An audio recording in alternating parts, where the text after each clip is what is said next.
Hey YouTube, this is writer Ryan, and I'm back with another video. The first thing I wanted to start off with was I got a haircut finally, so I don't look as shaggy, I guess. And then also I got into a writing group. I started about a week ago, and I've already shared a couple of my chapters with some people, and they've read it. They've given me great feedback. And I've also read other people's stuff, and it's so enlightening to see, how other writers put words to paper and try to convey their story. So it's awesome. More than I could have asked for. So I'm also going to probably continue to persist on starting another side group, just to have another area to tighten and get better, and also give other people an opportunity to learn as well. So I think it'll be great. Anyway, this video is it's a supplemental video that goes with the Condensing the Complex Chapter 2 point of view. So I call it the 6 Harrys and the $100 bill. The point of this is to kind of show how different each point of view can be, depending on what they notice and what kind of things are important to them. So in this example, what I'm trying to accomplish here is I want to keep the character name the same. They find this $100 bill basically, and depending on what kind of personality they have or what kind of idea they have of what they're doing in the moment, what they're doing in the moment, it will change the way that the writing is, put down on paper, I guess. It also is just to show you how many different ways that you can really go about writing a scene. So it really kind of goes, and it does a little bit of a character voice study as well, which that'll probably be my next chapter to explore. So anyway, here's number 1. Harry number 1. Harry found a $100 bill. He looked around, trying to figure out if someone had left it by accident. He didn't see a soul, and so he picked it up and pocketed it. It was a happy day for him. So the Harry number 1 is basic Harry. He literally tells you everything that's going on. He found a $100 bill. He tried to see if there was anybody there, or if somebody left it there by accident. He didn't see a soul, so he just was like, alright, it's mine, and pocketed it, and he was happy. This is like a example of just just telling you what this Harry's doing. It's very bland. There's no description of anything going on. You don't know where Harry is. You don't know kind of what he's doing or thinking. So this Harry's really just to give you a starting base point as to where what this exercise is going to start exploring. Whenever you write something and you go back to read it, something that you want to try to do, or at least this is what I try to do. It couldn't be right or wrong, but I think if you read something and then you think to yourself where are we at, and is this something the character would notice? Those are pretty important questions to start asking yourself. What kind of person is this Harry? Obviously he finds a dollar bill and it makes him happy, but there's just something very unsatisfying about reading this little paragraph. It's just hand fed to you. Every important detail and thing you don't really get to infer. So I think the one thing I'm trying to learn right now is to kind of trust the reader, and trying to find the balance between how much information you give them before you go over that threshold of you're holding their hand too much. It's a really important skill, I think. Then it's not really, I don't know if it's ever really talked about in this manner. So I just kind of wanted to give you personal experience in that. It's not much experience, but I have a bad habit of wanting to explain things with a secondary sentence that follows.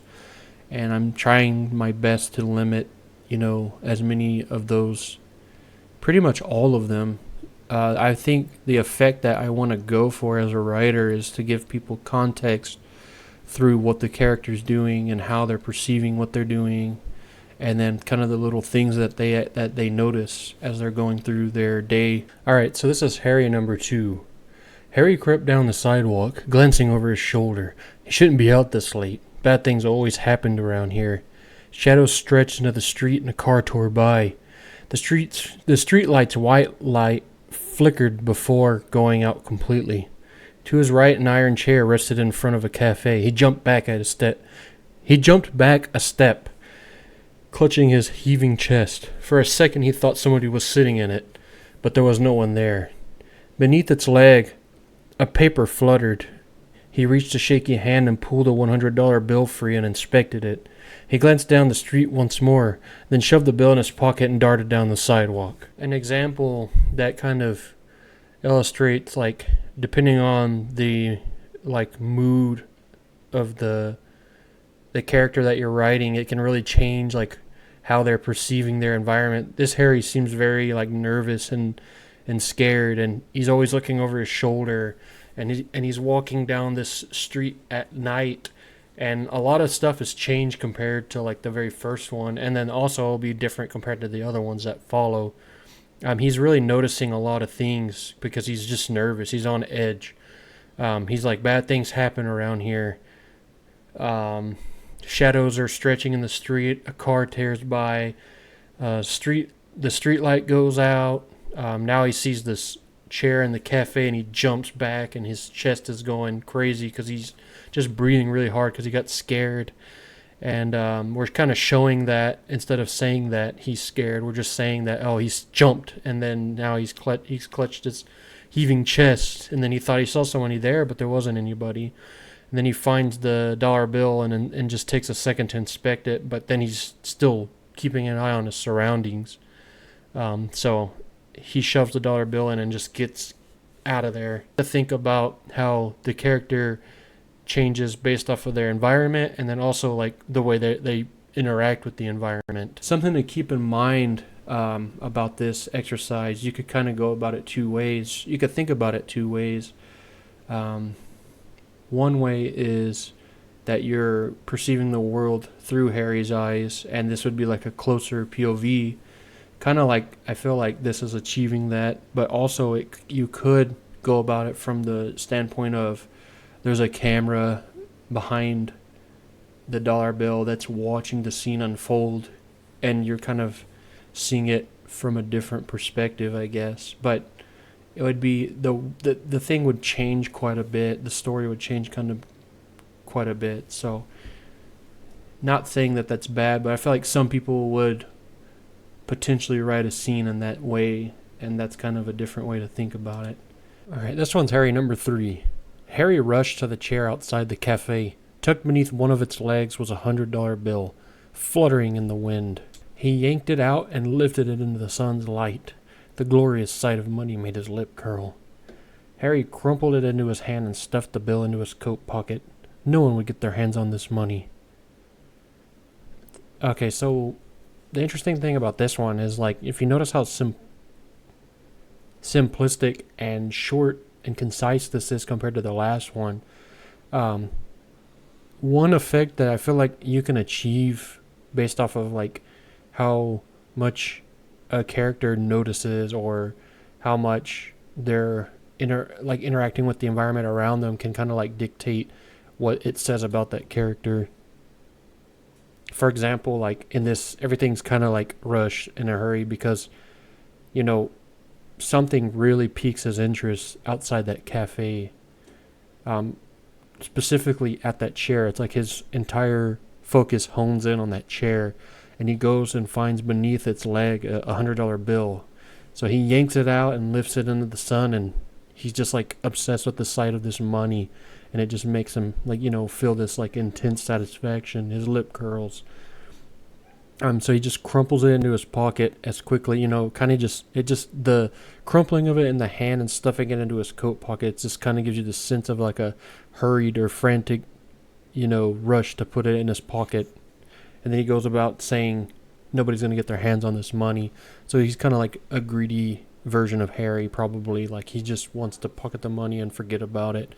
And it's just interesting, like, as a person that's like reading something and interpreting, I feel like there's a lot of different ways to go about reading something, and you can kind of really infer a lot, like, between what's actually written.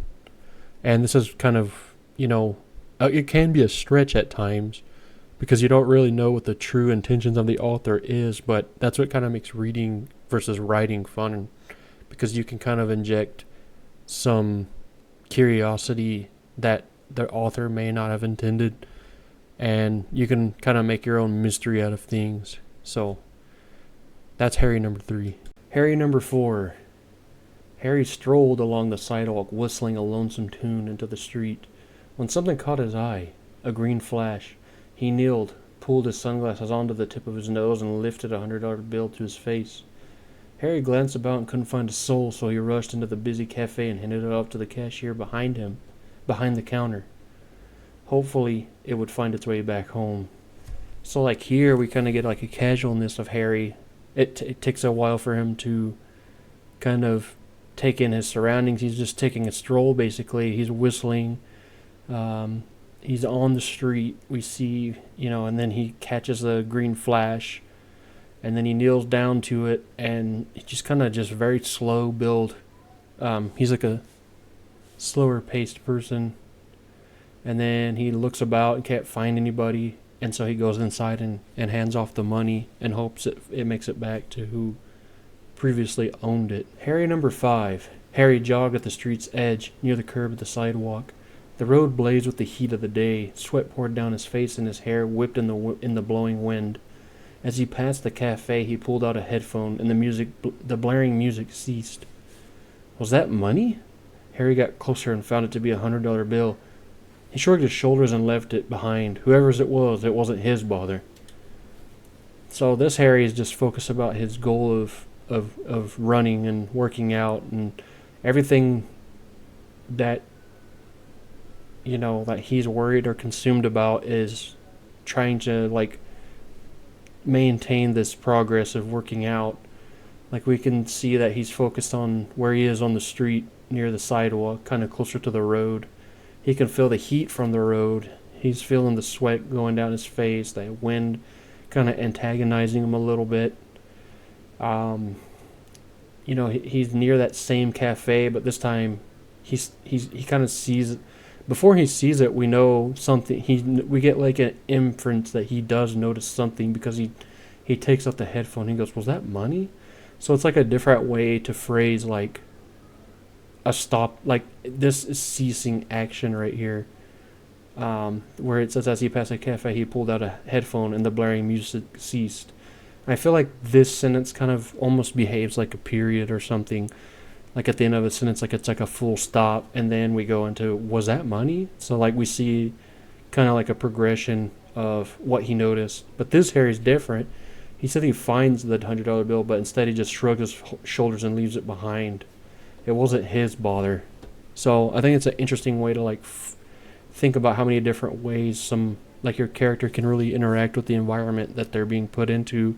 And it really does change, like, kind of the rhythm and the flow of your sentences as well, just depending on what character you're trying to write. Harry number 6. Harry crept down the sidewalk, holding a palm to his back. His kidney was acting up again. It was time to slow down on the soda. He belched, dislodging a bubble of trapped gas in his back. When he leaned over, he closed his eyes in pain, but a fluttering sound caught his ear. Paper in the wind. Harry opened an eye and inspected the noise. A $100 bill lay trapped underneath an iron chair. He picked it up and looked around, finding no one. After inspecting the cafe sign for a few blurry minutes, he figured out it was closed. He tried to get it to someone, but unfortunately for the owner, fate gave him this one stroke of luck. So as the final Harry here, it's kind of like we're getting like an unhealthier version, and his entire mentality seems to be revolved around his health. Maybe he's older, and that's kind of what we're thinking, especially when we're talking about it's time that he slowed down the soda. Um, he's kind of burping in public. I guess that's another thing you kind of like draw some conclusions about, that he just doesn't really care anymore about manners. He's gonna lean over, but his back's kind of hurting maybe, or there's some kind of pain in his body, and then he just happens to be near this, $100 bill. So then he inspects it and finds it. And then he takes a minute to look around, and then he checks the cafe, and he can't really see it. So you kind of get like a sense that his eyesight's going bad. And then he just kind of pockets it because there's no other way for him to go. So anyway, I hope this really like kind of gives you some insight on what you can do and what you can think about when you're writing. I know it's not like these examples aren't perfect, but I think they'll at least hopefully serve some purpose in terms of just kind of backing up the Condensing the Complex Chapter 2, the point of view.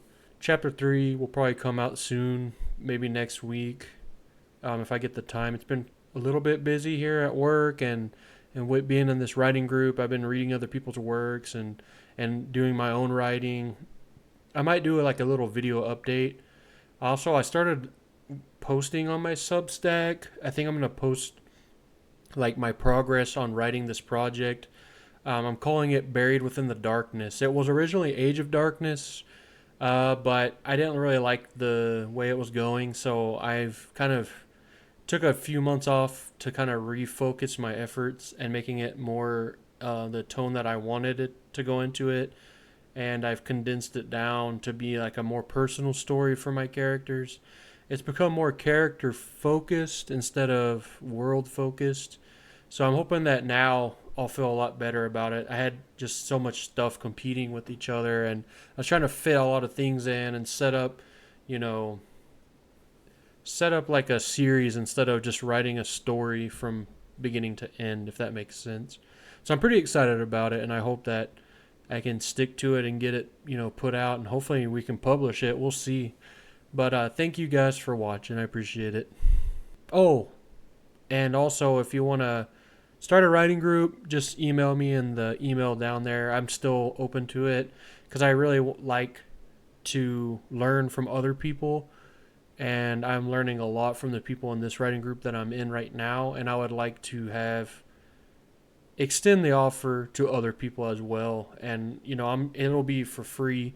Like, I won't charge you just because like I'm not like I'm not like a master writer or a craftsman or anything. I'm still learning, so the purpose would just strictly be academic in nature, and for us to kind of just benefit from each other and learn from each other. So just if you're interested, just hit me up, and I'll my email will be open to everybody. Thank you.